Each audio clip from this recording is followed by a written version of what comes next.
শাক আসতে সহযোগিতা করে। আমরা শুধু গাছগুলো কেটে নিচ্ছি এবং এই কাটায় আপনার কি হবে যে গোড়ার অংশে যে 2 পাতা আমরা রেখে দিয়েছি, এর ফলে আপনার এতে নতুন করে ডালপালা আসতে সহযোগিতা করবে। আসলে পুঁই শাক নিয়ে ভিডিও বানানো, এগুলো কাটা রোপণ করা, এগুলো দেখানোর কিছু নাই। এগুলো যারা কৃষি কাজ করেন আপনারা জানেন, তবে এর ভিতরে রহস্য আছে। রহস্য কি জানেন?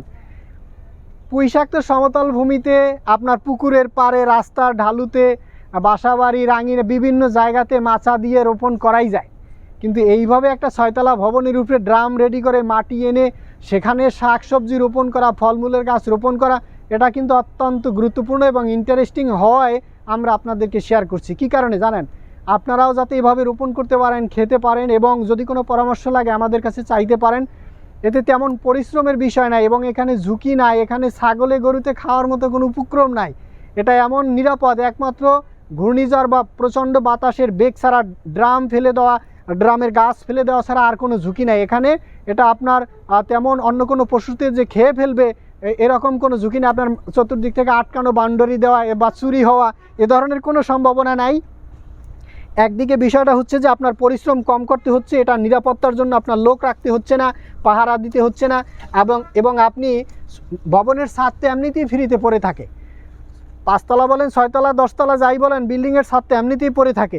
এবং সেটা যদি আপনি প্রপার ওয়েতে শাকসবজি, ফলমূলের গাছ লাগিয়ে যদি আপনি কাজে লাগাতে পারেন এবং সেটা যদি নিজে এবং নিজের পরিবার অথবা আত্মীয় স্বজন, সহকর্মী যারা আছে তাদেরকে দিতে পারেন, খেতে পারেন, এতে তো অসুবিধা তো নেই। একদিকে যেমন সব কিছুর দাম যেমন বেশি, বাজার থেকে কিনতে যেমন শ্বাস গরম হয়ে যায়, আর নিজেরা রোপণ করে যদি খেতে পারেন তাতে তো আলহামদুলিল্লাহ অসুবিধা নাই। এবং এটা সম্পূর্ণ অর্গানিক।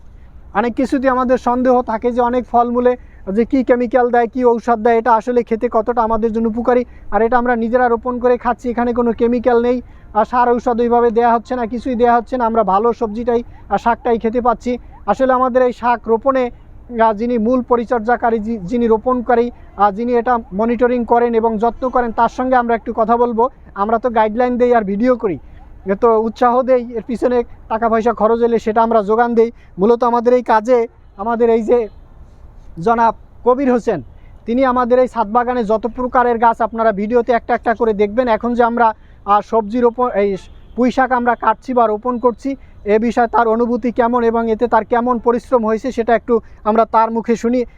আপনার এতে কেমন পরিশ্রম হয়েছে এবং এটা এই শাকটা দিয়ে আপনি আসলে শাক কাটায়, রোপণ করায় যে কালকে আপনি খাবেন সবাই কিনে, এতে আপনার কেমন লাগছে একটু আপনার ভাষায়? আমার ভালো লাগছে স্যার, তবে এখানে বেশি একটা পরিশ্রম না। মাটি আমরা বছরে 2বার মাটি উঠাইলাম, 1বার উঠাইলাম, 2বার উঠাইলাম, আর ওই যে জৈব সার 1বার উঠে আমরা এই পর্যন্ত আলহামদুলিল্লাহ এই যে এবছর আমাদের এই যে ড্রাগন ফল অনেক প্রচুর ফলন হয়েছে ইনশাআল্লাহ আলহামদুলিল্লাহ। ড্রাগনটা নিয়ে আমরা কথা কম বলি, আমরা একটু পুঁইশাক নিয়ে কথা বলি। আমার প্রথম এখানে গাছ যে প্রথম রোপণ করছিলেন, নতুন মাটি, নতুন ড্রাম, এতে কি গাছ কি আপনার প্রথম কি গাছ মারা গেছিল বা ঝরে গেছিল, নষ্ট এরকম কিছু হয়েছে? মারা যায় না, খালি 2-3টা ড্রামে সারা বীজ হয় না, পরে আবার দ্বিতীয়বার এগুলি রোপণ করছি আমি। রোপণ করার পরে আবার পরবর্তীতে গাছ আসছে? জি জি জি স্যার। এতে কি আপনি কোনো ঔষধ দিয়েছেন? না স্যার, কোনো কিছুই না। গোড়ায় কোনো সার দিয়েছেন? না স্যার। তাহলে শুধু মাটি আর মাটির নিচে জৈব সার, তারপরে বিচি রোপণ করছেন, এতে আপনার এই অবস্থায় আসছে। তো আমরা কোনো সার ব্যবহার করি না। আপনার কি দীর্ঘমেয়াদী আর কোনো প্ল্যান আছে? এই ড্রামে কি শুধু আপনি পুঁইশাকই রোপণ করবেন, না তার অন্য কিছু রোপণ করবেন? গাছ লাগাবো এখন, এই যে আমি এই পুঁইশাক খাওয়া শেষ, আমি ড্রাগন গাছ লাগাবো। এতে ড্রাগন গাছ লাগাবেন। দর্শক, আপনারা তো ওনার মুখে শুনলেন, উনি এটা সবসময় পরিচর্যা করেন। অন্যান্য কোনো বিষয় থাকলে আপনারা ওনার নাম্বার দিয়ে দিব ডিসক্রিপশনে, সেখানে যোগাযোগ করতে পারবেন। তবে গুরুত্বপূর্ণ বিষয় হচ্ছে কি জানেন, উনি এই গাছগুলো রোপণ করে এবং আমাদের জন্য রেডি করে, আমরা অফিসে নিজেরাও খাই, আমাদের ম্যানেজমেন্টকেও দেই এবং আমরা নিজেরাও এগুলো খাই। তো আর একটি বিষয় হচ্ছে যে ওনার কথায় আপনারা কি বুঝছেন আমি সেটা জানি না, উনি কিন্তু বাড়ি বরিশাল, বুঝছেন? ওনার কথায় কিন্তু বোঝা যাচ্ছে যে আপনি ভাষায় যারা ধরে নিতে পারেন তারা বুঝবেন ওনার বাড়ি কিন্তু বরিশাল, এটা ওনার কথায় বোঝা গেছে। আচ্ছা, আপনার এই যে ড্রামে এই যে ছোট ছোট গাছ, আবার কিছু বড় হয়েছে, আবার একটা কেটে নিলাম, এভাবে হওয়ার কারণ কি?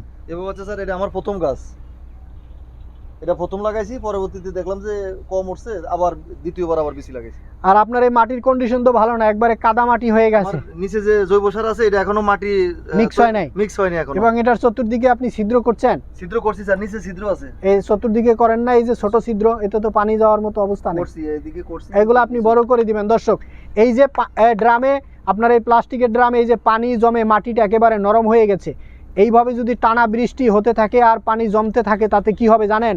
এই আপনার পুঁইশাক কিন্তু গাছ কিন্তু মারা যাবে, পচে যাবে। গাছের গোড়া দেখেন এই শিকড় বের হয়ে গেছে, দেখেন এই ছোটো গাছের শিকড় বড় হয়ে গেছে, গাছ বড় হতে পারেনি, বৃষ্টির আঘাতে গাছের পাতা ভেঙে গেছে এবং এই গাছ পচে যাবে। এই দেখেন গাছের গতি খুবই কম, দুর্বল, এবং যে বেড়ে উঠছে সে তার গোড়া একটু শক্ত, পানি জমেনি। তো এই জন্য যেটা আপনাকে করতে হবে সেটা হচ্ছে যে এই দেখেন এই ড্রামের উপর লেভেল থেকে 2 ইঞ্চি নিচে আপনার মাটি আছে, এই 2 ইঞ্চি থেকে 2.5 ইঞ্চি নিচে এই যে ছিদ্র অলরেডি করে রেখেছে, ছিদ্রটা ছোটো হওয়ার কারণে পানি বের হতে পারেনি। আর ছিদ্রটা এইভাবে একটা করলে হবে না, এটা অন্তত আপনাকে 1 ফিট পর পরে, এখানে একটা আছে এখানে একটা করতে হবে, এইভাবে চতুর্দিক ঘুরিয়ে ছিদ্র করে দিতে হবে, যাতে বৃষ্টির পানি যতই আসুক পানি ভিতরে জমতে পারবে না। মাটিতে যতটুকু পানি ধরে রাখবে, বাকি পানি আপনার নিচ দিয়ে অথবা ছিদ্র দিয়ে পড়ে যাবে, যার ফলে কি হবে আপনার এই গাছের গোড়া টনটনা থাকবে, মাটি ঠিকই ভিজা থাকবে, পানি জমতে পারবে না, গাছও মারা যাবে না, গাছের গোড়াও পচে যাবে না এবং এইভাবে গাছ দুর্বল হবে না। এটা আপনাদেরকে আমরা বললাম, আপনারা যদি রোপণ করেন এই ভিডিও থেকে আপনারা সেটা শিক্ষা নিতে পারেন এবং আপনারা আমাদেরকে ফোন দিলেও দিতে পারেন আমরা আপনাদেরকে, এবং আপনার কন্ডিশন কেমন হয় সেটাও যদি আপনি ছবি তুলে আপনি আমাদের দেয়া নাম্বারে হোয়াটসঅ্যাপে যদি পাঠান, যদি সমস্যার মুখোমুখি হন, আপনার গাছের কন্ডিশন, ড্রামের কন্ডিশন দেখেও আমরা বলে দিতে পারবো। এটাই আমাদের আজকের পুঁইশাক কাটার আমাদের শেষ ড্রাম, প্রায় আর 2টা ড্রাম আছে, এটা আমরা কেটে এই ড্রামের মাঝখানেই আমরা আর একটা গাছ আমরা রোপণ করব, সেই ভিডিও আমরা আপনাদেরকে আলাদা আকারে আলাদাভাবে আমরা দেখাবো। তো আশা করছি আমাদের পুঁইশাক কাটার ভিডিও আজকে আমরা এখানেই শেষ করছি। তো আপনারা আমাদের সঙ্গেই থাকবেন এবং আমাদের ভিডিও আপনার কেমন লাগলো সেটা আপনি আমাদের কমেন্টস করে জানাতে পারবেন। যদি আপনার ভিডিওটা ভালো লাগে তাহলে আপনাকে রিকোয়েস্ট করব আপনি চ্যানেলটির সঙ্গে থাকার জন্য সাবস্ক্রাইব করতে হবে, পাশে থাকা বেল বাটনটি অন করে দিতে হবে। ধন্যবাদ সবাইকে, ভালো থাকবেন। আসসালামু আলাইকুম।